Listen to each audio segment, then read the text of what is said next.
श्री सच्चिदानंद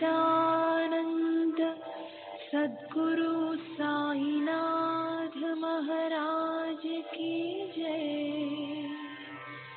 सद्गुरु श्री साईनाथुनि शरद बाबू जी की जय।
श्री सच्चिदानंद सद्गुरु साईनाथ महाराज की जय। सद्गुरु श्री साईनाथ मुनि शरद बाबू जी की जय। श्री साई भक्त अनुभव संहिత శ్రీమతి చోటుబాయి ప్రధాన్ శాంతాక్రూజ్। ఒకసారి నా పిల్లలందరికీ పొంగు పోసింది. బాబు పరిస్థితి మాత్రం ప్రమాదకరంగా ఉందని డాక్టర్ చెప్పాడు. అందరూ ఆశ వదులుకున్నారు. నేను బాబాను ప్రార్థించాను. అప్పుడు బాబా కనిపించి, ఎందుకమ్మా దుఃఖిస్తావు, పిల్లవాడు బాగానే ఉన్నాడు, ఉదయం 6-6:30 గంటలకు వాడికి బాగా ఆహారం పెట్టు అన్నారు. బాబు ఉదయానికల్లా కులాసాగా ఆడుకోసాగాడు. డాక్టర్ వచ్చి వీడిని చూసి ఆశ్చర్యపోయాడు.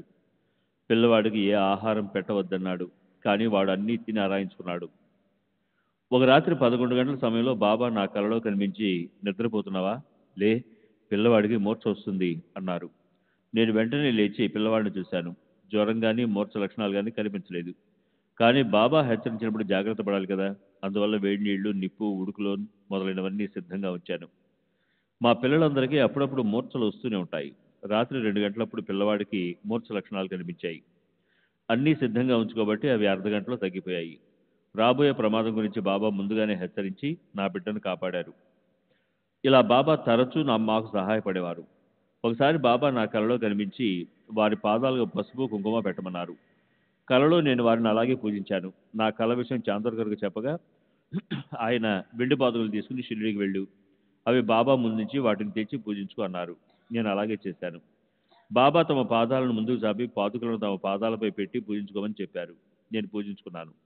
బాబా వాటిని తిరిగి నాకు ఇస్తూ నానా సాహెబ్తో, చూసావా నాన్న, ఈ తల్లి నా 2 పాదాలను కోసి తీసుకెళ్తోంది. నానాహినే మాజా పాయ్ పహా కాపు నేలే అన్నారు. ఒకరోజు మసీదులో బాబా ఆగ్రహంతో కేకలు వేస్తారేమని నేను భయపడ్డాను. కానీ ఆ రోజు వారు అలా ఏమీ చేయకుండా, చూసావా నేనెవరిపైనా కోపడలేదు, కేకలేయలేదు, అవునా అన్నారు. మరొక రోజు మసీదులో బాబాను పూజిస్తున్నాను. వాడాలో నా బిడ్డ ఏడుస్తుండడం బాబాకు తెలిసి నన్ను పూజ మధ్యలో ఆపి ఇంటికి వెళ్ళు అని పంపించి వేశారు. నేను వెళ్ళి బిడ్డను సముదాయించి మసీదు తిరిగి వచ్చాను. బాబా ఇప్పుడు పూజ చేసుకో అన్నారు. ఒకసారి టైఫాయిడ్ జ్వరం నుండి అప్పుడే కోలుకుంటున్న మా అబ్బాయిని షిరిడీకి తీసుకువెళ్ళదలిచాము. డాక్టర్ వద్దని చెప్పాడు. కానీ మేము పిల్లవాడిని షిరిడీకి తీసుకువెళ్ళాము. రైలులో వాడికి జ్వరం వచ్చింది. అందరూ చెప్తున్నా వినకుండా పిల్లవాడిని తీసుకొచ్చాను. ఇప్పుడు వాడికి ఏమన్నా అయితే నా పిచ్చిదనాన్ని చూసి నలుగురు నవ్వుతారేమోనని భయపడ్డాను. వాడు జ్వర తీవ్రతతో పడుకునే ఉన్నాడు. కనీసం కూర్చోలేకపోతున్నాడు. మేము షిరిడి చేరి బాబా వద్ద వెళ్ళేటప్పటికి పిల్లవాడు కోలుకుని లేచి నిలబడగలిగాడు. బాబా ఇప్పుడు నిన్ను చూసి ఎవ్వరూ నమ్మరు అన్నారు. రైలులో ప్రయాణించేటప్పుడు నా మదిలో మెదలిన ఆలోచన గురించి బాబాకు తెలుసు. 16/10/1918 అంటే బాబా మహాసమాజ్ చెందిన మరుసటి రాత్రి బాబా మరణిస్తూ కనిపించారు. నేను బాబా చనిపోతున్నారు అని అరిచాను. అప్పుడు బాబా, మహాత్ముల విషయంలో చనిపోయారని అనకూడదు, సమాధి చెందారని అనాలి అన్నారు. బాబా శరీరం నిశ్చలంగా ఉంది. చుట్టూ భక్తులు చేరి రోధిస్తున్నారు. నాకు చాలా బాధ కలిగింది. తర్వాత నేను రాత్రి 12:30 గంటల సమయంలో నిద్ర నుండి మేల్కొన్నాను. ఉదయం అన్నా చించనీకర్ నుండి జాబ్ వచ్చింది. బాబా 15/10/1918 విజయదశమి రోజున మధ్యాహ్నం 3 గంటలకు సమాధి చెందినట్లు అందులో ఉంది. 19/10/1918 రాత్రి బాబా నా కలలో కనిపించి నాకు ₹3 ఇచ్చారు. కలలో డబ్బు తీసుకోవడం అశుభంగా తోచి నేను బాధపడుతున్నాను. అప్పుడు బాబా, తీసుకో కానీ నీవు డబ్బాలో దాచిన డబ్బంతా నాకు పంపు అన్నారు. మరుసటి రోజు నేను అలాగే దాచుకున్న డబ్బంతా షిరిడీలో జరిగే కార్యక్రమాల కోసం పంపాను. నాకు పై కల వచ్చిన రాత్రే బాబా నా సోదరి కలలో కనబడి తమ సమాధిపై కప్పేందుకు పసుపచ్చని పీతాంబరాన్ని పంపమని ఆదేశించారు. మేము అలాగే చేశాము. శాంతాక్రూజ్లో ఉండగా నా ప్రసవ సమయంలో నాకు సహాయంగా ఒక మంత్రతాని, ఒక నర్సు నియమించబడ్డారు. పురిటి నొప్పులతో 4 రోజులు బాధపడ్డాను, కానీ ప్రసవం కాలేదు. నర్సు భయపడసాగింది. ఆమె నా సోదరి దగ్గరికి వెళ్ళి నొప్పులు ప్రారంభమై 4 రోజులు కావస్తున్నా ప్రసవం కావడం లేదని, మా వారి ద్వారా వెంటనే డాక్టర్ కబురు పెట్టడం మంచిదని చెప్పింది. నా సోదరి బాబా పటం ముందు ఆర్తిగా ప్రార్థించింది. వెంటనే ఎవరి సహాయం లేకుండా నాకు ప్రసవమైంది. బాబా శక్తికి, కరుణకు నేను, నర్సు ఆశ్చర్యపోయాము. శ్రీ సాయిలీలా మాసిక్ పత్రికలో శ్రీ ప్రధాన్ గారు మాధవ్ భట్ అనే తెలుగు పూజారిలో వచ్చిన పరివర్తన గురించి తెలిపారు వివరాలు. మాతో పాటు మాధవ్ భట్ అనే తెలుగు బ్రాహ్మణుడు ఉండేవాడు. అతను వృద్ధుడు, పరమశివ భక్తుడు. రాత్రింబౌళ్ళు రుద్రాభిషేకం మరియు పూజలు చేస్తూ గడిపేవాడు. 1912లో ఏడాది వయసులో నా కుమారుడు బాబు అస్వస్థతకు లోనయ్యాడు. మేము ఇంట్లో ముసల్మానులను పూజిస్తున్నందువల్ల శివుని ఆగ్రహానికి గురయ్యామని, అందుకే బాబు అస్వస్థుడయ్యాడని భట్ భావించేవాడు. ఒక రాత్రి బాబు జ్వరం తీవ్రమై ప్రమాద స్థితి ఏర్పడింది. మేము భట్ను లేపాలని అనుకుంటున్నాం. కానీ అతడే తనకు తానే లేచి మేడపైకి వచ్చి నేరుగా వెళ్ళి బాబా ఫోటో ముందు కూర్చొని, నాకు వచ్చిన స్వప్నం నిజమైతే బాబు జ్వరం 5 నిమిషాల్లో తగ్గిపోవాలి. రేపటి నుండి వాడు ఆడుకోవాలి. డాక్టర్లు వాడు పూర్తిగా కోలుకున్నట్టు చెప్పాలి. అలా జరిగితే మీరు సిద్ధపురుషుడని నమ్మి మీ ముందు సాగిలపడతాను. 15 రోజుల్లో వచ్చి మీకు ₹108 దక్షిణ సమర్పిస్తానని మొక్కుకున్నాడు. భట్ తనకు వచ్చిన కల గురించి చెప్పాడు. ఒక ముసల్మాను బాబా వాళ్ళ దుస్తులు ధరించి దండము చేతబుని తన పడక దగ్గరకు వచ్చి లేపాడు. తర్వాత మేడ పైకి మెట్లు ఎక్కుతూ, నీకేం తెలుసు, ఈ ఇల్లు నాది, ఈ బిడ్డను నేనే ప్రసాదించాను. నీవు పిల్లవాడి రోగం నయం చేయగలనని అనుకుంటున్నావా?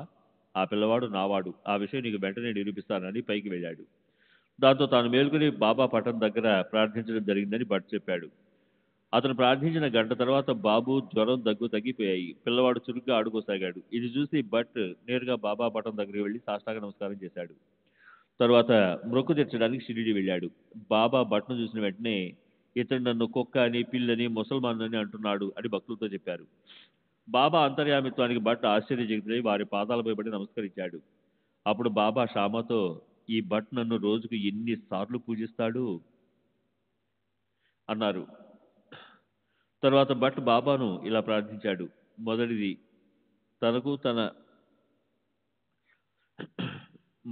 తనకు ఒక కుమారుడు పుడితే 108 రూపాయలు దక్షిణ సమర్పించుకుంటానని, రెండవది తన యజమాని అయిన శ్రీ ప్రధాని గారి కోరిక నెరవేర్చి దానికి 10 డబ్బు దక్షిణగా సమర్పించుతానని మొక్కుకున్నాడు.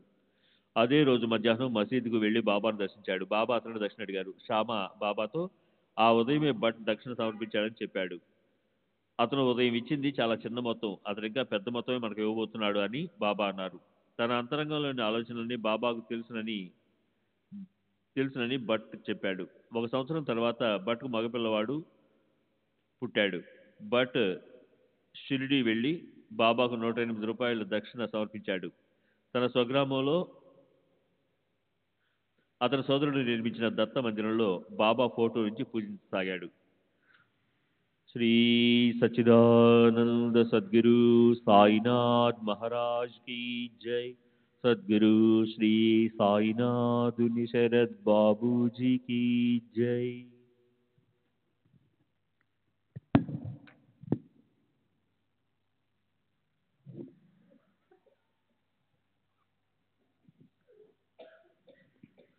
ఆగస్టు 6వ తేదీ 1936.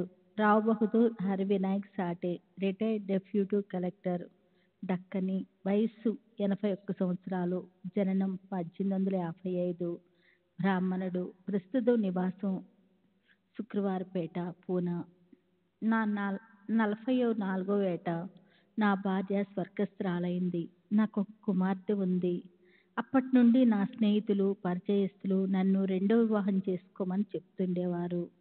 ముఖ్యంగా కోపర్గాం మమతారైన భార్వే ఎక్కువగా ఒత్తిడి చేయసాగాడు. కానీ 50వ బడిలో అడుగు పెట్టబోతున్న నేను రెండో వివాహం చేసుకోవడానికి నిరాకరించాను. వంశోద్ధారకుడు కావాలనే కోరిక బలంగా ఉన్నా, రెండో వివాహం చేసుకున్నా ఆ వయసులో మగపిల్లవాడు పుడతాడనే నమ్మకం ఏమిటి?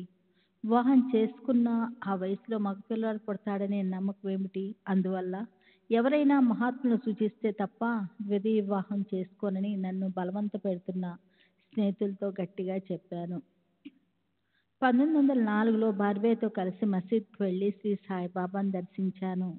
కొంతసేపటి తర్వాత సెలవు తీసుకొని మసీద్ మెట్లు దిగాను. అప్పుడు బార్వే, సాహెబ్కు కొడుకు లేడు అని బాబాతో అన్నాడు. అంటే బాబా నన్ను ఎప్పుడూ సాహెబ్ అని పిలిచేవారు. దీనికి బాబా, అతను వివాహం చేసుకుంటే దేవుడు అతనికి కొడుకును ప్రసాదిస్తాడు.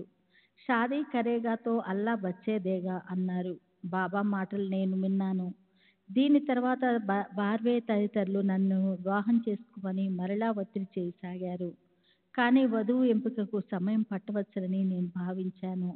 ఆ తర్వాత నేను మా హెడ్ క్వార్టర్స్ అయిన అహ్మద్ నగర్కు వెళ్ళిపోయాను. ఆ సంవత్సరాంతంలో ఒక ప్రముఖ జ్యోతిష్కుడు పూనా వచ్చి ఉన్నాడని తెలిసింది. నేను వెళ్ళి అతన్ని సంప్రదించాను. అతను నాకు మా అమ్మాయికి గతంలో జరిగిన విషయాలన్నీ యథాతథంగా చెప్పాడు. అంతేకాకుండా నా జాతక చక్రం పరిశీలించి నాకు 50వ సంవత్సరం తర్వాత కొడుకు పుడతాడని కూడా చెప్పాడు. అది మళ్ళా వివాహం చేసుకోవాలన్న నిర్ణయాన్ని మరింత బలపరిచింది. ఇది జరిగిన కొన్ని మాసాలకు నేను అహ్మదాబాద్కు బదిలీ చేయబడ్డాను. నేను అక్కడ ఉన్నప్పుడు దాదా కేల్కర్ అంటే గణేష్ దామోదర్ కేల్కర్కు నాకు ఒక ఉత్తరం రాశాడు. అందులో తనకు పెళ్లికి వచ్చిన ఒక కూతురుందని,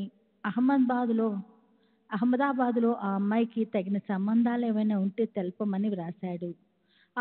ఈ ఉత్తరం పెండ్లి కొడుకు అన్వేషణే కాక అతని కుమార్తె విషయంలో నా అభిప్రాయాన్ని తెలుసుకోవడానికి వ్రాసినట్లుగా అనిపించింది. ఈ ఉత్తరం రాయటంలో శ్రీ సాయిబాబా పరోక్ష ప్రభావం కూడా ఉందనిపించింది. అందుకే నేను ఈ దూర ప్రాంతంలో ఆమెకి తగిన సంబంధాలేవి ఉండవని, అతడు నన్ను దృష్టిలో ఉంచుకొని ఆ ఉత్తరం రాసి ఉన్నట్లయితే నా వయసు, ఇతర వివరాలు పరిగణించమని జవాబు రాశాను. అందుకతను నా పూర్తి వివరాలు తనకు తెలుసునని, నన్ను అతని అల్లునిగా చేసుకోవడానికి సంతోషపడుతున్నట్లు వ్రాశాడు. అలాగైతే తన కూతుర్ని షిరిడీ తీసుకెళ్లి శ్రీ సాయిబాబాకు చూపించి వారి అనుమతి తీసుకోవలసిందని, బాబా అనుమతి లేనిదే వివాహం చేసుకోనని జవాబు రాశాను. అప్పుడు దాదా కేల్కర్కు బాబా పట్ల వ్యతిరేక భావం ఉండేది. తన కుమార్తెను నాకు ఇవ్వటానికి బాబా అనుమతించరని, దానివల్ల ఆ వివాహం జరగదేమోనని సందేహించాడు. అందువల్ల వాయిలోని బ్రాహ్మణ పండితుడిని అంటే అతని బావమరిదిని సంప్రదిస్తానని చెప్పాడు. అందుకు నేను ఒప్పుకోలేదు. బాబా వద్దకు వెళ్ళి వారి అనుమతి తీసుకోవాల్సిందేనని పట్టుబట్టాను. దాంతో కేల్కర్కు తన కుమార్తెను తీసుకుని షిరిడీ వెళ్ళవలసి వచ్చింది. షిరిడీ చేరి మాధవరావు సహాయంతో బాబా అనుమతి కోసం వేచి ఉన్నాడు. దాదా కేల్కర్ బాబా వద్దకు వెళ్ళగానే అమ్మాయిని అహ్మదాబాద్ పంపు అని బాబా అన్నారు. అంటే నాతో వివాహం చేయమని పరోక్షంగా తెలిపారు. బాబా అనుమతించారన్న సమాచారం నాకు అందింది. ఆ తర్వాత 1905లో నా 50వ సంవత్సరంలో నాకు దాదా కేల్కర్ కుమార్తెతో వివాహమైంది. తర్వాత నాకు ఒక కుమారుడు, కుమార్తెలు కలిగారు.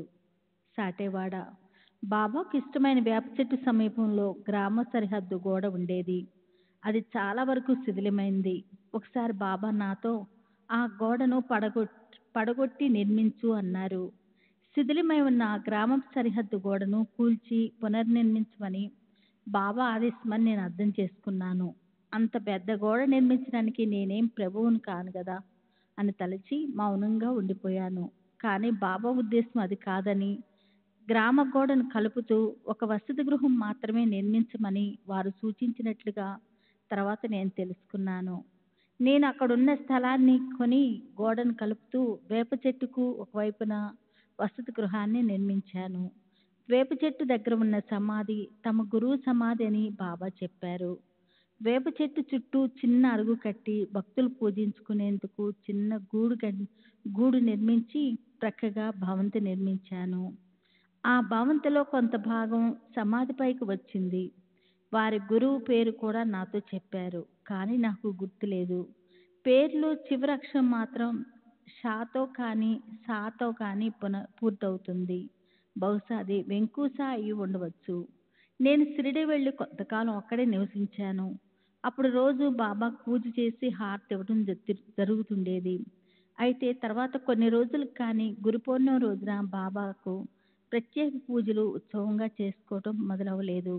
ఒక గురు పౌర్ణమి రోజున బాబా మా మామగారిని అంటే దాదా కేల్కర్ని పిలిచి, ఈరోజు గురు పౌర్ణమని నీకు తెలీదా? పూజా సామగ్రిని తెచ్చి గురు పూజ చేసుకొని ఆదేశించారు.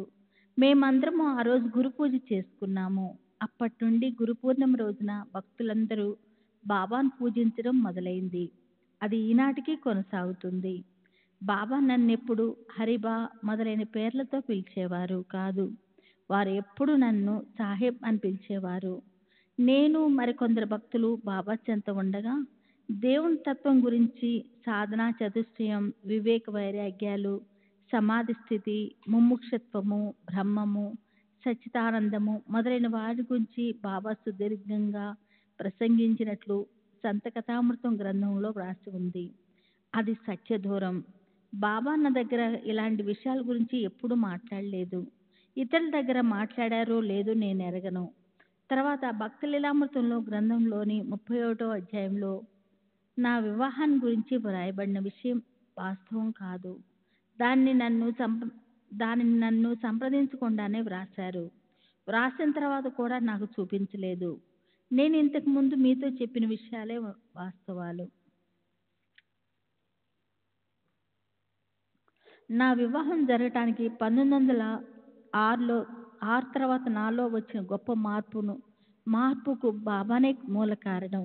అప్పటి నుండి వారే నా విధి నిర్ణీత సూత్రధారి. నా ప్రాపంచిక, ఆధ్యాత్మిక, ఉద్యోగ, కుటుంబ విషయాలన్నిటిలోనూ వారి రక్షణ, మార్గదర్శకత్వాన్ని ఆకాంక్షిస్తూ వారిని ప్రగాఢంగా నమ్మి నా బరువు బాధ్యతలన్నీ వారిపై మోపాను.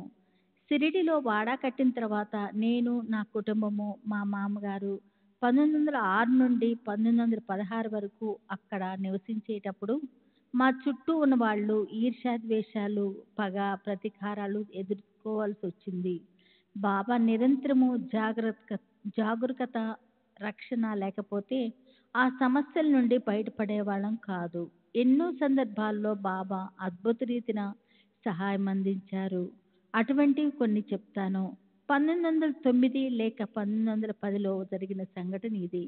అప్పుడు నేను రెవెన్యూ కమిషనర్ శ్రీ ఖర్జేసు, జిల్లా కలెక్టర్ ఒక కమిటీగా ఏర్పడి ఉన్నాము. ఒకరోజు ఈ కమిటీ మన్మాడ్లో సమావేశమయ్యేందుకు నిర్ణయించబడి ఉంది. మన్మాడ్లో సమావేశం ముగిసిన తర్వాత ఇతర ప్రాంతాలకు వెళ్ళవలసి ఉంది. సమావేశానికి ముందు రోజు నేను షిరిడీలో ఉన్నాను.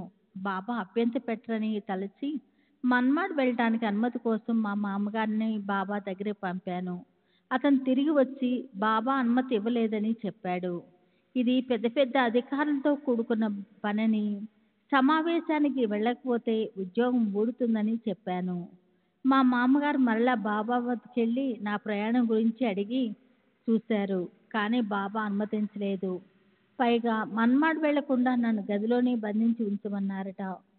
శ్రీ సచ్చిదానంద సద్గురు సాయినాథ్ మహారాజ్ కి జై. సద్గురు శ్రీ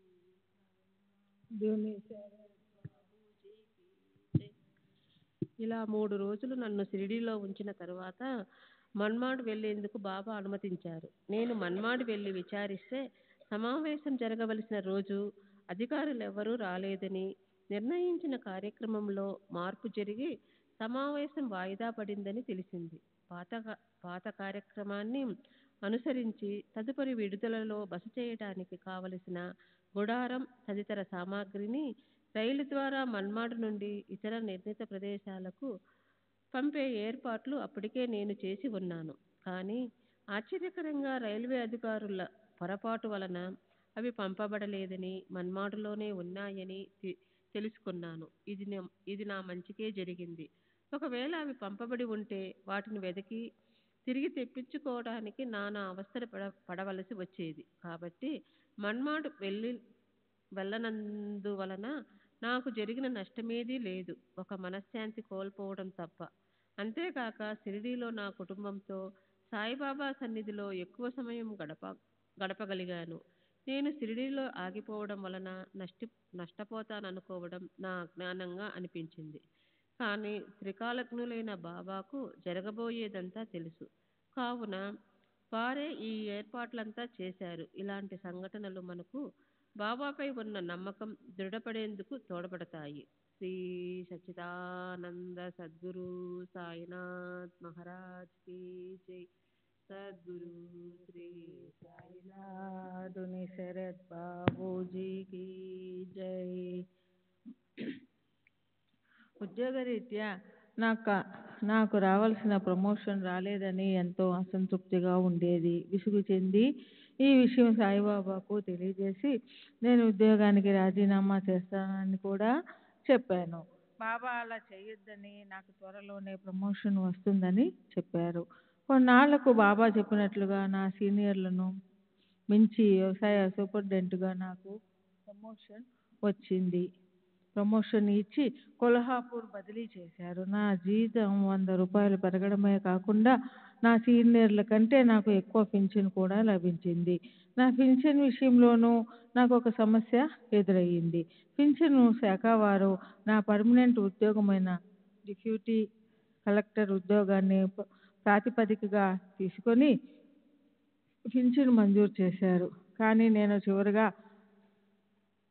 నిర్వహించిన ఉన్నత పదవిని వారు పరిగణనలోకి తీసుకోలేదు. ఫలితంగా నాకు రావాల్సిన దానికన్నా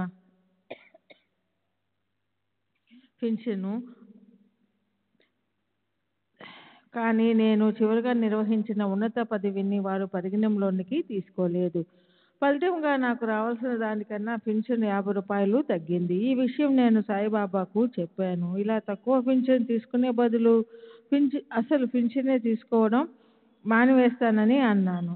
బాబా ఆ ₹50 కూడా తప్పక మంజూరవుతాయని, అల్లా మేలు చేస్తాడని చెప్పారు.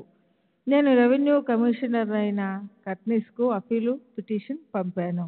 అతని సిఫారసుతో నా పింఛను మొత్తం పూర్తిగా మంజూరయ్యింది. బాబా ఎవరి మనసునైనా ప్రభావితం చేయగలరు, ఏదైనా సంభవింప చేయగలరు.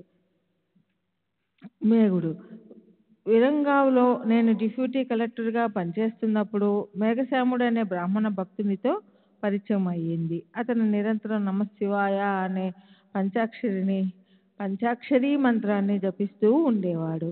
అతనికి గాయత్రి మంత్రం, సంధ్యవార్చడం వంటివి కూడా తెలియవు.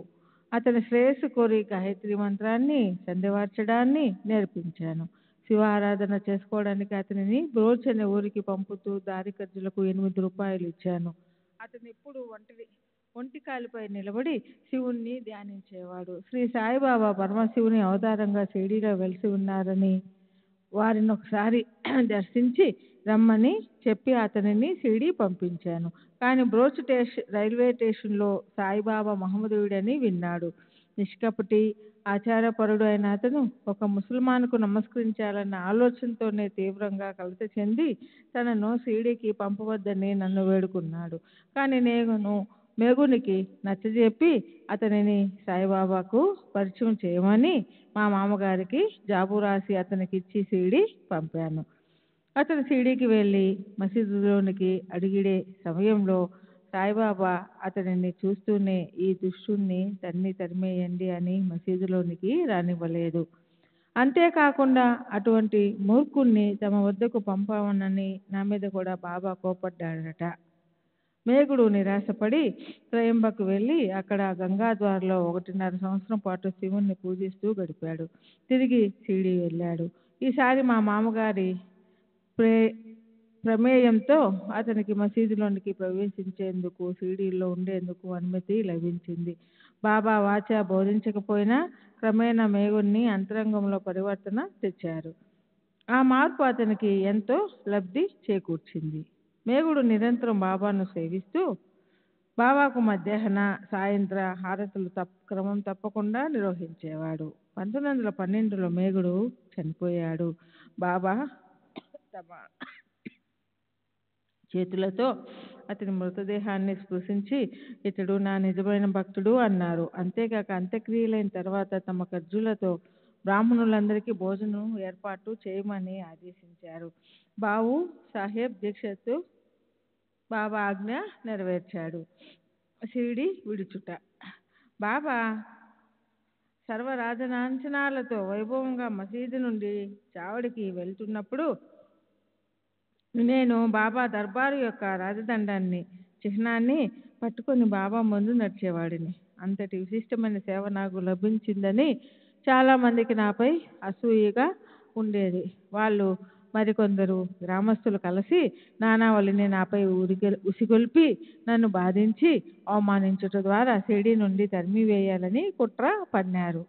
ఒకసారి చావడి ఉత్సవంలో నేను బాబా దర్బారు రాజదండాన్ని పట్టుకొని బాబా ముందు నడుస్తున్నాను. ఇంతలో హఠాత్తుగా నానావళి నా మీద పడి ఒక గాజు పెంకుతో నా మెడ వెనుక గాయపరిచాడు. ఆత్మరక్షణార్థం నేను అతన్ని రోడ్డు పక్కనే పడి ఉన్న ఒక కట్టెల మోపుపై త్రోసి కదలకుండా అదివి పట్టాను. అది చూసి బాబా సాహెబ్ అట్లా చేయొద్దు అని కేకవేశారు. తర్వాత షిరిడీలో గాలి నాకు ప్రతికూలంగా ఉందని గ్రహించి చాలా జాగ్రత్తగా మెలగడం మొదలెట్టాను. ఒకరోజు బాబాకు నైవేద్యం తీసుకొని మసీదుకు బయలుదేరబోతున్నాను. ఇంతలో మా మామగారు దాదా కేల్కర్ పరుగున వచ్చి నన్ను మసీదుకు వెళ్ళవద్దని, అక్కడ మసీదు ద్వారం బయట నానావళి నన్ను చంపడానికి ఒక గొడ్డలి చేతబట్టుకొని నిలబడి ఉన్నాడని చెప్పాడు. అంతే, నేను బాబా వద్ద సెలవు కూడా తీసుకోకుండా అటు నుండి అటే షిరిడీని శాశ్వతంగా వదిలిపెట్టి వెళ్ళిపోయాను. నిజానికి బాబా నన్ను షిరిడీలో ఉంచదలుచుకోలేదని అనిపించింది. బాబా నన్ను నానావళి బారి నుండి కాపాడలేకపోయారు కాబట్టి బాబాను విశ్వసించవద్దని నాకు చాలామంది చెప్పారు. అప్పుడు నేను విఠలుని భక్తుడు, గాయక్ వాడ్ లీడర్ అయిన గంగాధర శాస్త్రి తన శత్రువుల బారి నుండి పారిపోయి విఠలుని గుడిలో తలదాల్చుకున్నప్పుడు అతని శత్రువులు విఠలుని ముందే అతనిని చంపివేసిన ఉదాంతాన్ని వాళ్ళకు గుర్తు చేశాను. నేను షిరిడీ విడిచిపెట్టడం, పూనాలో స్థిరపడడం నా మంచి కోసమే జరిగింది. సాయిబాబా షిరిడీలో ఉన్నప్పుడు రక్షించినట్లే పూనాలో కూడా నన్ను సదా కాపాడుతున్నారు. 1916 ప్రాంతంలో అనుకుంటాను, ఉద్యోగరీత్యా పూనా సమీపంలోనున్న కొత్రూడు అనే ప్రదేశానికి వెళ్ళాను. నా వసతి కొరకు మంగులు, కడజాతి వారు పవిత్రమైన ఔదుంబర వృక్షం క్రింద గుడారం వేశారు. అంతేకాక గుడారపు త్రాళ్ళను ఆ చెట్టుకు కట్టి దానిని అపవిత్రం చేశారు. అప్పుడు నాకు ఆ విషయం తెలియదు. దాని తర్వాత నాకు దురదృష్టకర సంఘటనలు ఎన్నో జరిగాయి. ఇలా ఎందుకు జరుగుతున్నాయో విచారించిన తర్వాత నాకు అసలు విషయం తెలిసింది. నేను బాబాను ప్రార్థించాను. వారు నా కలలో కనిపించి మొదట ఒక బ్రాహ్మణ్ణి పిలిపించి ఆ చెట్టు శుద్ధి చేసేందుకు పూజలు జరిపించమన్నారు. తర్వాత ఆ చెట్టు మొదట్లో దత్తుని పాదుకలు ప్రతిష్ఠించమని చెప్పారు. నేను వారు చెప్పినట్లుగా చేశాను. అక్కడ ఒక పూజారిని నియమించి నిత్యం 2 సార్లు పాదుకలను పూజించే ఏర్పాటు కూడా చేశాను.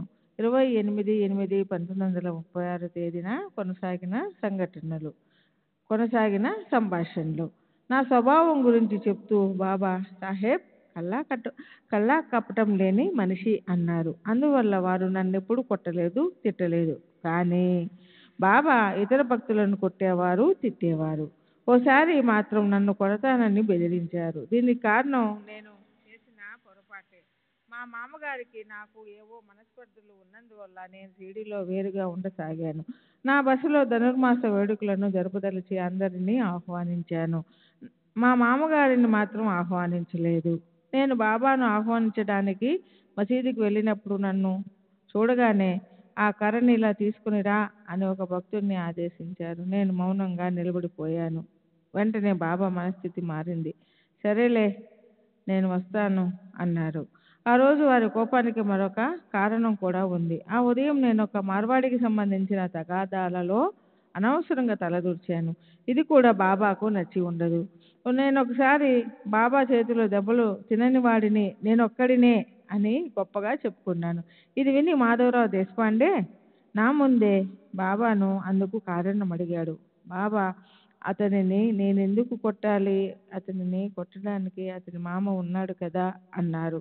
మా మామగారు ప్రత్యక్షంగా కొట్టకపోయినా నన్ను తరచూ డబ్బులు అడుగుతూ వేధిస్తూ ఉంటారని, అది కొట్టడంతో సమానమని బాబా అభిప్రాయం.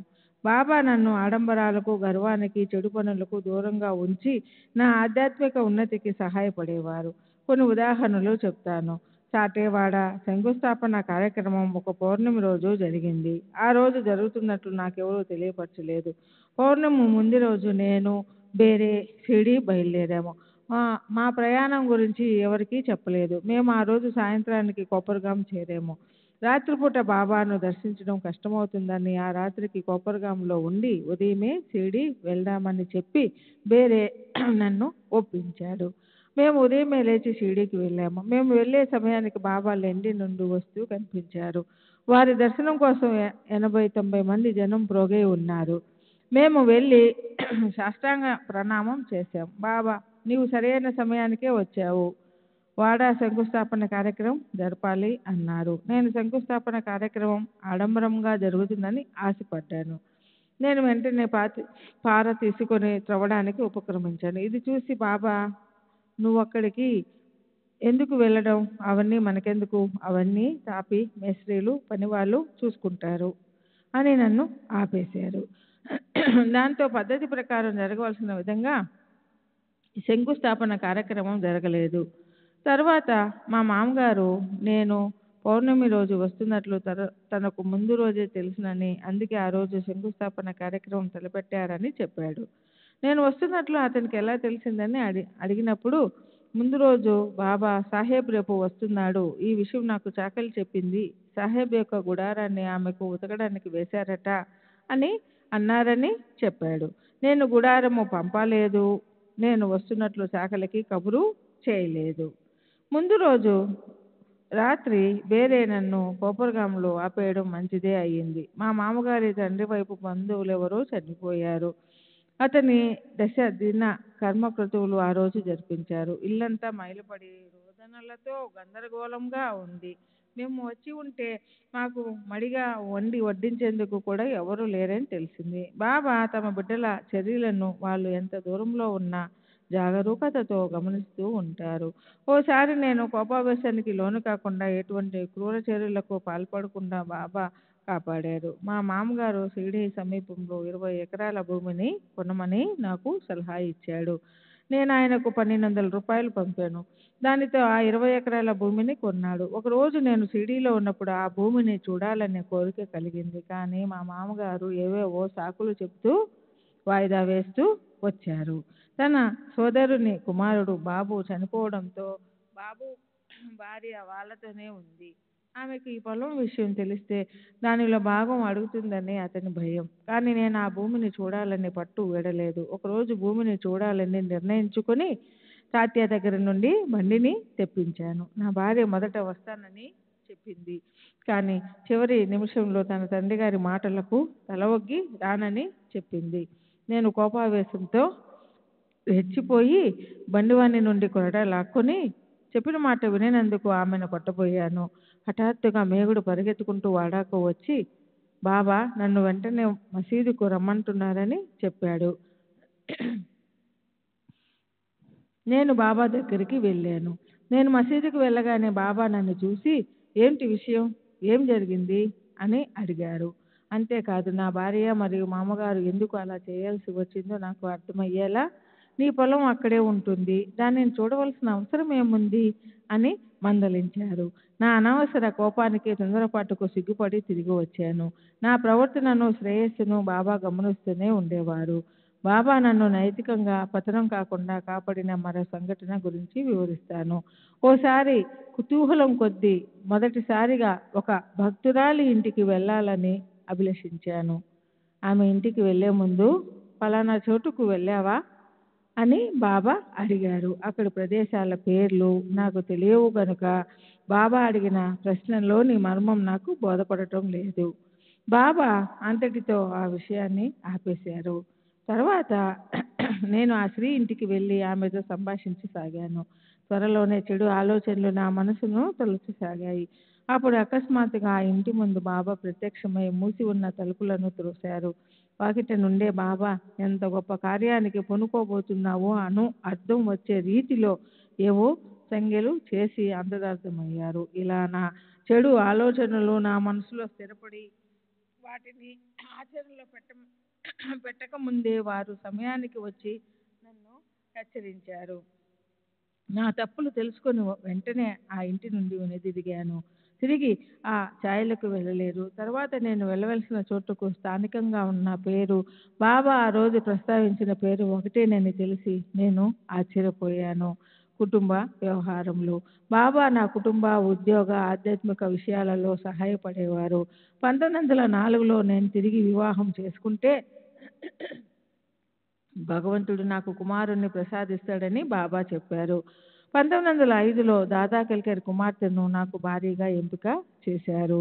దీనితో దాదా కేల్కర్ బాబా భక్తుడే షిరిడీయే తన శాశ్వత నివాసంగా చేసుకున్నాడు. తర్వాత 1908లో బాబా ఆదేశానుసారం నేను షిరిడీలో వాడాను నిర్మించాను. వాడా కేవలం బాబా దగ్గరికి వచ్చి భక్తుల వసతి కోసం నిర్మించినప్పటికీ మా మామగారు, అత్తగారు, నా భార్య, అప్పుడప్పుడు నేను అక్కడ నివసించేవాళ్ళం. ఈ వాడా నిర్మించక ముందు గౌరవప్రదమైన యాత్రికుల వసతి కోసం చావడి మాత్రమే ఉండేది. వాడా శంకుస్థాపన ఎలా జరిగిందో మీకు ముందే వివరించాను. వాడాను నిర్మించేందుకు గోడలు కొంతవరకు లేపాము. వాటి ఎత్తు పెంచడానికి వేప చెట్టు, తొలి రోజుల్లో బాబా ఈ చెట్టు కింద కూర్చొని సాధన చేసుకున్నారు. కొమ్మలు అడ్డుపడ్డాయి. వాటిని నరికివేయందే నిర్మాణం సాగదు. పవిత్రమైన ఆ చెట్టు కొమ్మలు నరికేందుకు ధైర్యం చాలక బాబా దగ్గరికి వెళ్ళాము. బాబా సమస్యను విని, నిర్మాణానికి అడ్డొచ్చిన మేరకు కొమ్మలు నరికేయండి, మన గర్భంలో అడ్డం తిరిగిన బిడ్డను సైతం కోసి తీయాల్సిందే కదా అన్నారు. బాబా ఆజ్ఞ అయిన తర్వాత కూడా పవిత్రమైన చెట్టు కొమ్మలు నరకడానికి భయపడి పనివారెవరూ ముందుకు రాలేదు. తర్వాత బాబానే వచ్చి ఆ అడ్డొచ్చిన కొమ్మలను నరికివేశారు. తర్వాత నిర్మాణం పూర్తయింది. ఆ తర్వాత వేప చెట్టు చుట్టూ అరుగు, పైకి వెళ్లేందుకు మెట్లు, బాబా గురువు యొక్క సమాధిపై గూడును కట్టబడ్డాయి. దానికైన ఖర్చు బాబా నన్ను భరించమన్నారు. ఇంకా ఆధ్యాత్మిక కార్యాలకు, ధర్మ కార్యాలకు కూడా డబ్బు ఖర్చు చేయించేవారు. ఉదాహరణకు దాసగను రచించిన మహాత్ముల జీవిత చరిత్రలు అను గ్రంథం ముద్రణకు సిద్ధంగా ఉన్నప్పుడు బాబా ఆ ఖర్చు నిమిత్తం నా చేత 75 రూపాయలు ఇప్పించారు. శ్రీ సచిదానంద సద్గురు సాయినాథ్ మహారాజ్ కి జై. సద్గురు శ్రీ సాయినాథుని శరత్ బాబూజీకి జై. నేను రెండవ వివాహం చేసుకున్న తరువాత 2 కుమార్తెలు జన్మించారు. మా అత్త మామలు బాబా దగ్గరికి వెళ్ళి బాబా మాట ఇచ్చిన ప్రకారం నాకు కుమారుడు కలహాలని ప్రార్థిస్తూ, బాబా మాకెప్పుడు మనవుడు పుడతాడు అని అడిగారు. అందుకు బాబా, నేను అల్లాను ప్రార్థిస్తున్నాను, వారు తప్పక నీ కోరిక తీరుస్తారు అన్నారు. 1-2 సంవత్సరాల తరువాత 1913లో నాకు కుమారుడు జన్మించాడు. బాబా కృప వలన వాడు సంపూర్ణ ఆరోగ్యంతో ఉన్నాడు. వాడే ఈ వయస్సులో నాకు ఆసరా. నా భార్య మామహారితో నేను ఎలా మెలహాలో అన్న విషయంలో బాబా నాకు చేసిన సూచనలు మీకు ముందే చెప్పాను. నా కుటుంబ వ్యవహారంలో బాబా ఎంత శ్రద్ధ కనపరిచేవారో తెలియజేసే మరో సంఘటన వివరిస్తాను. నేను రిటైర్ అయిన తరువాత నా ఆర్థిక పరిస్థితులు క్షీణించసాగాయి. అలాంటి ఒక సమయంలో నా భార్య నగ ఒకటి అమ్మాను. అప్పుడు ఆ తెలివి తక్కువ సాహెబ్ నా కూతురు నగను ఎందుకు అమ్మాడు అని బాబా మా మామగారితో అన్నారట. మా మామగారి సోదరుని కుమారుడైన బాబు అంటే బాబాకు అమిత ప్రేమ. బాబు నా అసిస్టెంట్ లిమాయే. నేను అప్పుడు ఏవలా మరియు కోపర్గాంలో రెవెన్యూ సర్వే విభాగంలో సహాయక సూపరింటెండెంట్గా వద్ద ఉద్యోగం చేస్తూ ఉండేవాడు. అతడికి ఉద్యోగంపై ఆసక్తి లేదు. ఉద్యోగాన్ని నిర్లక్ష్యం చేసి షిరిడీ వెళ్ళి బాబా సేవ చేసుకుంటూ గడిపేవాడు. లిమాయే ఈ విషయంపై నాకు ఫిర్యాదు చేశాడు. నేను మా మామగారికి చెప్పాను. మా మామగారు, ఏం చేద్దాం, అతను బాబా ఆజ్ఞానుసారం నడుచుకుంటున్నాడు అన్నారు. కానీ బాబుకు త్వరలో ఏం జరగబోతుందో తెలిసిన బాబా, ఉద్యోగం పోతే పోని, వాడిని నన్ను సేవించుకోనివ్వండి అన్నారు. బాబు ఎల్లప్పుడూ బాబాతోనే ఉండి చేతనైనంత సేవ చేసుకునేవాడు. అందువల్ల లిమాయే బాబును అతని ఇష్టప్రకారమే చేయనివ్వసాగాడు. 1910కి అతని చివరి రోజులు సమీపించాయి. బాబా తమకు కానుకగా వచ్చిన తినుబండారాలలో రుచికరమైన వాటిని ముందుగా బాబుకి ఇచ్చేవారు. బాబు అతనికి ఇష్టమైన మామిడి పండ్లు 1910 నుండి భక్తులు బాబాకు మామిడి పండ్లు ఎక్కువగా సమర్పించేవారు. ఎక్కువగా తింటుండేవాడు. బాబా మా మామగారిని బాబు ఆరోగ్యం జాగ్రత్త, బాబు ఖడే లక్ష టేవా అని హెచ్చరించారు. బాబుకు తీవ్ర జ్వరం వచ్చి మృత్యువుకు చేరువయ్యాడు. అప్పుడు బాబా మా మామగారితో, అతను ఇంకా బ్రతికే ఉన్నాడా, ఆర్తో ఆహే కాయ్ అన్నారు. కొన్ని రోజుల తరువాత బాబు 22 సంవత్సర వయస్సులో 1910లో తుది శ్వాస విడిచాడు. మతపరమైన విషయాలు, ఐహిక విషయాలలో గాని ఆధ్యాత్మిక విషయాలలో గాని బాబాను సంప్రదించినదే ఏ పని చేసేవాడిని కాదు. మా మామగారి ద్వారా గాని లేక మరెవరి ద్వారానైనా గాని వారి అనుమతి పొందేవాడిని. బాబా ఎవ్వరికి ఏది ఉపదేశించినట్లు నేను ఎరుగను. అందువల్ల ఉపదేశం కోసం నేను ఎప్పుడూ వారిని ఆశ్రయించలేదు. కానీ ఎంతోమంది ఎన్నో సందర్భాలలో ఉపదేశం ఇస్తామని నన్ను పిలిచేవారు. ఉదాహరణకు 1915 లేక 1917లోనూ ఖరగ్పూర్, మీరజ్ యాత్రలు ముగించుకుని షిరిడీ వచ్చినప్పుడు ఉపాసని బాబా పంచదశిలోని విషయాలను బోధపరుస్తానని తమ దగ్గరికి రమ్మని ఆహ్వానించారు. అప్పుడు ఖరగ్పూర్, నాగపూర్ నుండి భక్తులు వచ్చి వారి దగ్గర ఉపదేశం పొంది వెళ్ళేవారు. నేను కూడా వీరి దగ్గర ఉపదేశం పొందేందుకు వెళ్ళాలా వద్దా అన్న సందిగ్ధంలో ఉన్నాను. సంగోలాకు చెందిన ఆత్యాబాయ్ అను మహాత్మురాలు, ఈమె నుండి నా మొదటి భార్య ఉపదేశం పొందింది. మరియు మారేహాంకు చెందిన గణపతి ఉపాసకుడు శ్రీ వినాయక్ పాఠక్ మహారాజు గారు కూడా నాకు ఉపదేశం ఇస్తామని ఆహ్వానించారు. ఈ 3 సందర్భాలలోనూ సాయిబాబా అనుమతి కోరగా వారు నిరాకరించారు. మొదటిసారి నేనే స్వయంగా బాబాను అడిగాను. తరువాత 2 సార్లు మా మామగారి చేత అడిగించాను. బాబా నాకు ప్రత్యేకించి ఏది ఉపదేశించకపోయినా నేను అనన్య చింతనతో వారి యందు దృష్టి నిలపాలని వారి ఉద్దేశం. తమ అపారమైన మహిమతో నా ప్రాపంచిక ఆధ్యాత్మిక అవసరాలు తీర్చేందుకు వారు సదా సంసిద్ధులై ఉండేవారు. నేను బాబా వద్దకు వెళ్ళిన మొదట్లో ఒక్కొక్కసారి వారిని పూజించడానికి అనుమతించేవారు, ఒక్కొక్కసారి నిరాకరించేవారు.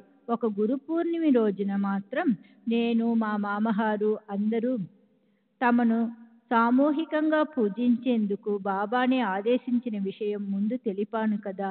ఒక శివరాత్రి నాడు అర్ధరాత్రి సమయంలో వారిని శివునిగా భావించి పూజిస్తానని, అందుకు అనుమతించమని కోరాను. కానీ బాబా నిరాకరించారు.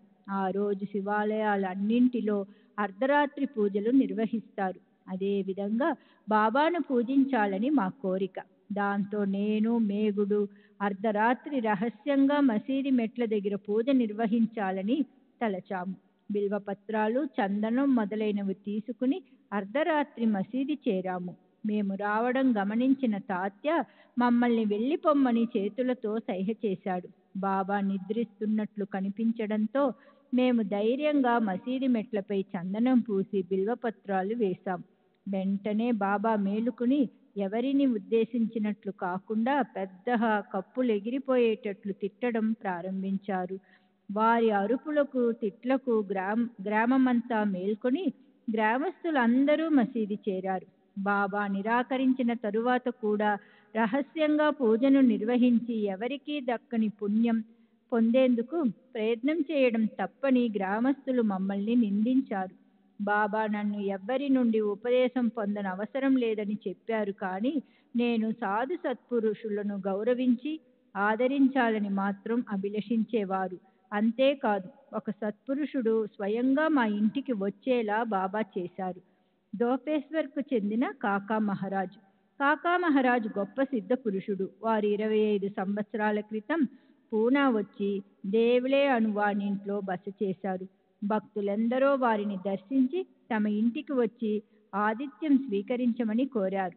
నేను కూడా ఉదయమే కాకా మహారాజును దర్శించి వారిని మా ఇంటికి ఆహ్వానించాను. వారు రాలేమని చెప్పారు.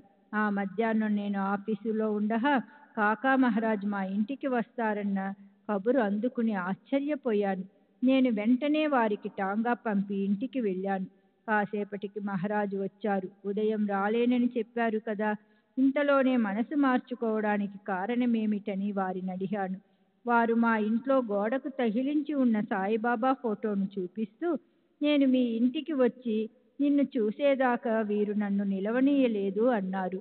కాకా మహారాజ్ తమ దేహత్యాగానికి ముందు నా అల్లుని సోదరుడి హరిగంగాధర్ జోషిని, ప్లీడరు దానా, అతని స్నేహితుడిని సాయిబాబాను దర్శించి పూజించమని ఆదేశించారు. మహారాజు నిర్యాణం చెందిన తరువాత వీరు షిరిడీ బయలుదేరారు. వీరు మసీది చేరేటప్పటికి బాబా పట్టరాని కోపావేశాలతో ఊగిపోతున్నారు. కానీ వీళ్ళిద్దరూ బయట నిలబడి ఉండటం గమనించిన వెంటనే బాబా వాళ్ళని లోనికి తీసుకురమ్మన్నారు. అప్పటికి బాబా కాస్త శాంతించడంతో వీరిద్దరూ ఎటువంటి ఇబ్బంది లేకుండా బాబా దర్శనం చేసుకున్నారు. ఆ తరువాత బాబా భిక్షకు బయలుదేరుతూ వీరిని చూసి, ఆ వృద్ధుణ్ణి కాకా మహారాజు చంపి ఇక్కడికి వచ్చారా అన్నారు. ఈ విధంగా బాబా తమ సర్వజ్ఞతను, కాకా మహారాజు పట్ల తమ సోదర భావాన్ని తెలిపారు. వామనరావు పటేల్ రచించిన గురుస్మృతిలో నా అల్లుడు జోషికి బాబా చూపిన చమత్కారం ఒకటి ఉంది. అతను షిరిడీ వెళ్ళి బాబాను దర్శించి ఊది అడిగాడు. అతనికి ఊది తరువాత ఇవ్వబడుతుందని బాబా చెప్పి పంపారు. తరువాత జోషి రైలులో ప్రయాణిస్తున్నప్పుడు ఒక తోటి ప్రయాణికుడు బాబా ఇచ్చిన ఊది అతనికి ఇచ్చాడు. దక్షిణ భిక్ష సంస్థ. డిసెంబర్ 1915లో నేను పూనాలో ఉన్నప్పుడు బాబా నుండి నాకు ఒక ఆదేశం అందింది. వారి ఆదేశం మేరకే నా అధ్యక్షతన దక్షిణ భిక్ష సంస్థ అను దానిని నెలకొల్పడానికి సహాయపడ్డాను. ఈ సంస్థ అధికార అంగంగా సాయినాథ ప్రభ అను పత్రిక కూడా నడిపేవాళ్ళం. ఈ పత్రికలో ప్రచురింపబడుతున్న విషయాలు బాబాకు చదివి వినిపించడం కానీ, ముద్రణకు ముందు వారి అనుమతి తీసుకోవడం కానీ జరగలేదు.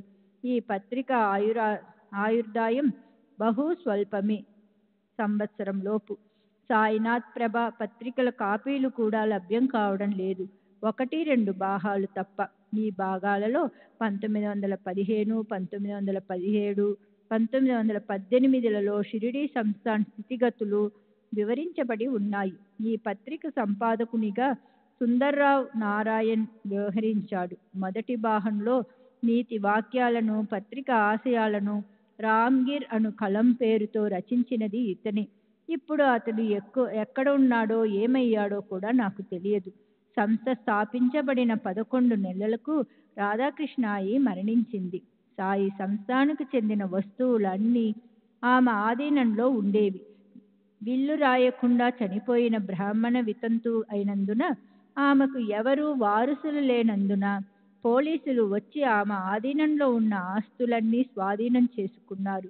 మేము సభ దక్షిణ భిక్ష సంస్థ పేరున కేసును దాఖలు చేసి మహజర్లు కూడా సమర్పించి కోపర్గా మెజిస్ట్రేట్ నుండి ఉత్తర్వులు తెప్పించి సంస్థాన్ ఆస్తులన్నింటినీ సంస్థాన్ తరపున సభపరం చేశాము. కానీ ఆర్థిక వ్యవహారాలన్నీ నా అజమాయిషిలో ఉండడంతో నా మీద అందరికీ వ్యతిరేకత పెరిగి నానావళి ద్వారా నన్ను షిరిడీ నుండి తరిమివేసి ఆపై నాకు కోర్టు ద్వారా నోటీసులు ఇవ్వడం దాకా వెళ్ళింది. తప్పుదారి పట్టిన కొందరు భక్తులు దొంగలింపబడిన వెండి అలంకరణ వస్తువుల సంస్థాన్ గుర్రానికి సంబంధించినవి వంటి చిన్న విషయాన్ని అడ్డం పెట్టుకుని నాపై కేసు మోపి లాయరు ద్వారా 1918 జనవరిలో నాకు నోటీసు ఇప్పించారు. నేను బాబాను సంప్రదించాను. బాబా నన్ను జవాబు ఇవ్వమని, ఏ విధంగా జవాబు వ్రాయాలో కూడా చెప్పి నన్ను కాపాడుతానని, కేసు విచారణకు రాకుండా చేస్తానని హామీ ఇచ్చారు. నేను బాబా చెప్పినట్లుగా జవాబు వ్రాసి పంపాను. బాబా చెప్పినట్లే జరిగింది. నా మీద హాని, సభ మీద హాని ఎటువంటి విచారణ జరగలేదు.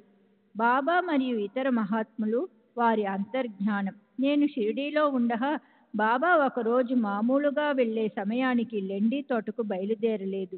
మసీదు గోడ కానుకుని పడుకున్నారు. ఇలా 1 గంట గడిచింది. బాబా లెండికి వెళ్లే సమయం మించిపోతుండడంతో లెండికి ఎందుకు వెళ్ళలేదని భక్తులు బాబాను ప్రశ్నించారు. బాబా, అరే నా గజానన్ వెళ్ళిపోయాడు, అరే మాజా గజానన్ గేలా అని జవాబిచ్చారు. ఒక భక్తుడు గజానన్ మహారాజ్ గారి కుశలం అడుగుతూ షిరిడీ నుండి షేగాంకు జాబు రాశాడు. బాబా చెప్పిన రోజే వారు సిద్ధి పొందినట్లు జవాబు వచ్చింది. బాబా దూరదృష్టి. 1917లో ఒకసారి బాబా తిలక్ ఇక్కడికి వస్తున్నాడు అని పలికారు. ఏ కారణం చేతను లోకమాన్య బాలగంగాధర తిలక్ షిరిడీ వచ్చే అవకాశం లేదని, బహుశా బాబా చెప్పింది వామన్ మహారాజు తిలక్ గురించని నేను తలచాను. కానీ త్వరలోనే, అంటే 19/5/1917 తారీఖున లోకమాన్య తిలక్ షిరిడీ వచ్చి బాబాను దర్శించాడు. బాబా లీలలు. మామూలుగా బాబా తమ భక్తులకు చేసిన ఉపకారాలు, అద్భుత కార్యాలు భగవంతుడు చేసినట్లుగా చెప్పి ఆ గొప్పతనాన్ని భగవంతునికే ఆపాదిస్తారు. అది బాబా వినమ్రత కావచ్చు, లేక ఆయన పద్ధతి కావచ్చు. కానీ కొన్ని విషయాలలో మాత్రం తామే చేసినట్లుగా తెలియజేశారు. మొదటిది, నా పింఛను మంజూరు విషయంలో అధికారులపై ఒత్తిడి తెచ్చి నా పూర్తి పింఛను మంజూరు చేయిస్తానని చెప్పారు. రెండవది, దాజీ హరిలేలే జీతం పెంపు విషయంలో. నాసిక్లో ల్యాండ్ రికార్డ్ ఇన్స్పెక్టర్గా పనిచేస్తున్న దాజీ హరిలేలే బాబా దర్శనార్థం షిరిడీ బయలుదేరాడు. దారిలో కోపర్గాంలో ఆగి లైబ్రరీకి వెళ్ళి గెజెట్ చూశాడు. అందులో అతని జీతం 125 రూపాయల నుండి 150 రూపాయలకు పెరిగినట్లు ఉంది. తరువాత అతడు షిరిడీ వచ్చి బాబాను దర్శించాడు. బాబా అతనిని 15 రూపాయలు దక్షిణ అడిగారు. దాజీ తన దగ్గర డబ్బు లేదని చెప్పాడు. బాబా, నిన్ననే నీకు 25 రూపాయలు ఇచ్చాను, వెళ్ళి డబ్బు తీసుకురా అని ఆదేశించారు. దాజీ వాడాకొచ్చి జరిగిన విషయమంతా నాకు చెప్పి 15 రూపాయలు అప్పు తీసుకుని బాబాకు సమర్పించాడు. బాబా ఉవాచ. 1. నేను పిల్లవాడిగా ఉన్నప్పుడు సాలువలు నేసేవాడిని. నా తండ్రి నా అద్భుత పనితనానికి మెచ్చి నాకు 5 రూపాయలు బహూకరించారు. 2. నేనొకప్పుడు కొరమండల్ తీరంలో నివసిస్తూ ఉండేవాడిని. 3. అక్బర్ బాదుషా పసిబిడ్డగా ఉన్నప్పుడు అతనిని కాపాడాను. అతను నా పట్ల భయభక్తులతో ఉండేవాడు. 4. పైఠానుకు చెందిన ఆ బ్రాహ్మణుణ్ణి ఏకనాథ్ మహారాజ్ నేనెరుగుదును. అంతటి శ్రేష్టమైన బ్రాహ్మణులు ఈ రోజుల్లో కనిపించడం లేదు. 5. చాందుపాయ్ పాటిల్ నా దగ్గరికి వచ్చి నా గుర్రాన్ని ఎక్కడికి తోలేశావు అని అడిగాడు. నేను నన్నెందుకు అడుగుతావు, నీ గుర్రం ఆ కట్ట ప్రక్కన మేస్తూ ఉంటుంది, వెళ్ళి చూడు అన్నాను. బాబా నోటి గుండా వెలువడిన మాటలు ఇంత మాత్రమే. ఆ మాటలకు నా ఊహగానంతో కల్పన చేసి కథలు అల్లి సాయి కథా కరండక అను గ్రంథాన్ని వ్రాశాను. దీనిని వ్రాసే ముందు బాబాకు చెప్పలేదు. వారు అనుమతి కూడా తీసుకోలేదు. బాబా చెప్పే విషయాలు చాలా క్లుప్తంగా ఉండేవి. వారు కథలు కూడా చెబుతుండేవారు, కానీ చాలాసార్లు కథలను అర్ధాంతరంగా ఆపేసేవారు. జూన్ 1936 పూనా. దాసహను మహారాజ్ ఉరఫ్ గణపతిరావు దత్తాత్రేయ సహస్రబుద్ధే కీర్తనాకారుడు. వయస్సు సుమారు 78 సంవత్సరాలు. బ్రాహ్మణుడు. నాందేడు, నిజాం రాష్ట్రం. శ్రీ సాయిబాబా నాకు చాలా కాలంగా తెలుసు. నేను రచించిన భక్తి సారామృత్లోని 26, 65, 66, 67 అధ్యాయాలు 1925, భక్త లీలామృతంలోని 31, 32, 33 అధ్యాయాలు 1906,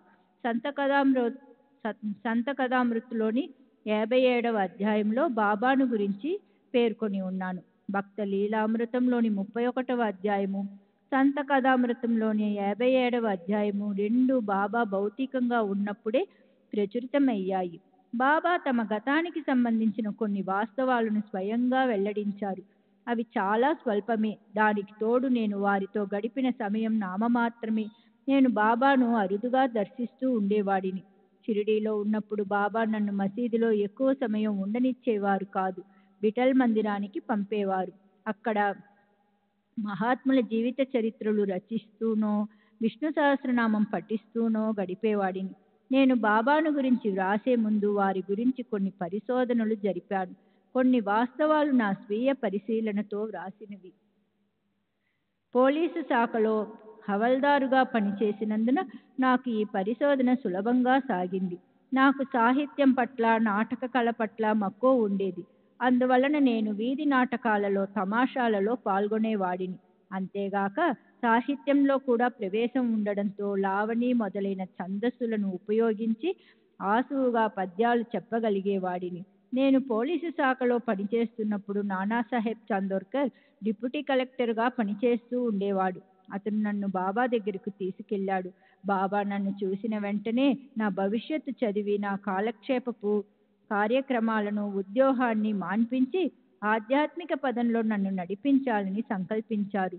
నా ముందే నానాసాహెబ్తో, ఇతనికి తమాషాలన్నా ఉద్యోగమన్నా అమిత మక్కువ, వాటన్నింటినీ ఇతడు విడిచిపెట్టాలు అన్నారు. అదే విషయం నాతో కూడా చెప్పారు. కానీ అవంటే నాకు ఇష్టం. క్రమేణా తమాషాలలో పాల్గొనడం మానివేశాను. ఇక ఉద్యోగ విషయానికి వస్తే ఉద్యోగం వదిలిపెట్టే ఆలోచన మాత్రం నాకు లేదు. నన్ను ఉద్యోగం మానేయమని బాబా సలహా ఇచ్చిన ప్రతిసారి చూస్తాను అనేవాడిని. దాంతో బాబా నాకు కొరత వేస్తే గాని ఉద్యోగం మాననని అన్నారు. అలా సుమారు 10 సంవత్సరాల పాటు బాబా ప్రత్యక్షంగా, పరోక్షంగా నన్ను ఉద్యోగం వదిలివేయమని పదే పదే చెప్పారు.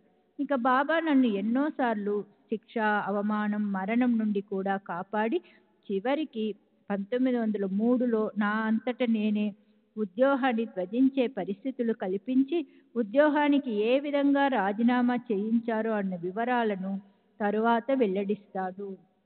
ఒక విచారణలో భాగంగా బాబా ఇచ్చిన సాక్షి వాజ్మూలాన్ని పట్టి వారి పూర్వాపరాలను గూర్చిన కొన్ని వివరాలు వెలుగులోకి వచ్చిన వైనాన్ని వర్ణిస్తాను.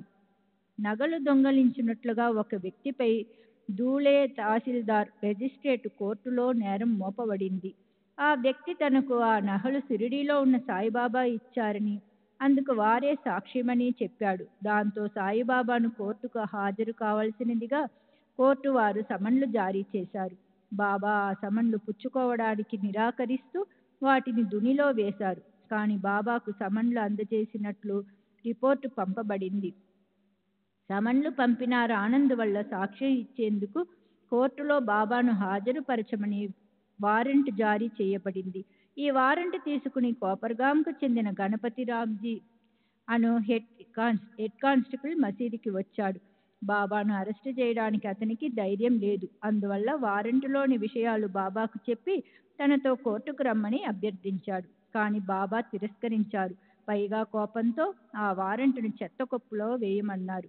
శ్రీ సచ్చిదానంద సద్గురు సాయినాథ్ మహారాజ్ కీ జై. సద్గురు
श्री सच्चिदानंद सद्गुरु साईनाथ महाराज की जय। सद्गुरु श्री साईनाथ धुनी शरद बाबू जी की जय। साई रहम नजर करना, बच्चों का पालन करना। साई रहम नजर करना, बच्चों का पालन करना। जाना तुमने जगत पसार, सब ही झूठ जमाना। जाना तुमने जगत पसार, सब ही झूठ जमाना। साई रहम नजर करना, बच्चों का पालन करना। साई रहम नजर करना, बच्चों का पालन करना। मैं अंधा हूँ बंदा आपका, मुझसे पथ दिखलाना। मैं अंधा हूँ बंदा आपका, मुझसे पथ दिखलाना। साई रहम नजर करना, बच्चों का पालन करना। साई रहम नजर करना, बच्चों का पालन करना। दास गणों कहे अब क्या बोलूं, थक गई मेरी रसना। दास गणों कहे अब क्या बोलूं, थक गई मेरी रसना। साई रहम नजर करना, बच्चों का पालन करना। साई रहम नजर करना, बच्चों का पालन करना। रहमो नजर करो अब मोरे साई, तुम बिना नहीं मुझे माँ बाप भाई। रहमो नजर करो मैं अंधा हूँ बंदा तुम्हारा। मैं अंधा हूँ बंदा तुम्हारा। मैं ना जानू, मैं ना जानू, मैं ना जानू। अल्लाह इलाही रहमो नजर करो, रहमो नजर करो, अब मोरे साई तुम बिना नहीं मुझे माँ बाप भाई, रहमो नजर करो। काली जमाना मैंने गमाया, काली जमाना मैंने गमाया, साथी आखिर का, साथी आखिर का, साथी आखिर का, तुम बिना कोई, रहमो नजर करो, रहमो नजर करो, अब मोरे साई तुम बिना नहीं मुझे माँ बाप भाई, रहमो नजर करो। अपने मस्जिद का झाड़ू गड़ो है, अपने मस्जिद का झाड़ू गड़ो है, मालिक हमारे, मालिक हमारे, मालिक हमारे तुम बाबा साई, रहमो नजर करो, रहमो नजर करो, अब मोरे साई तुम बिना नहीं मुझे माँ बाप भाई, रहमो नजर करो। श्री सच्चिदानंद सद्गुरु साईनाथ महाराज की जय। सद्गुरु श्री साईनाथ धुनी शरद बाबू जी की जय।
श्री सच्चिदानंद सद्गुरु साईनाथ महाराज की जय।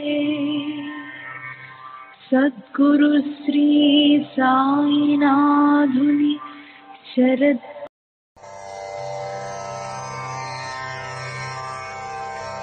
श्री सच्चिदानंद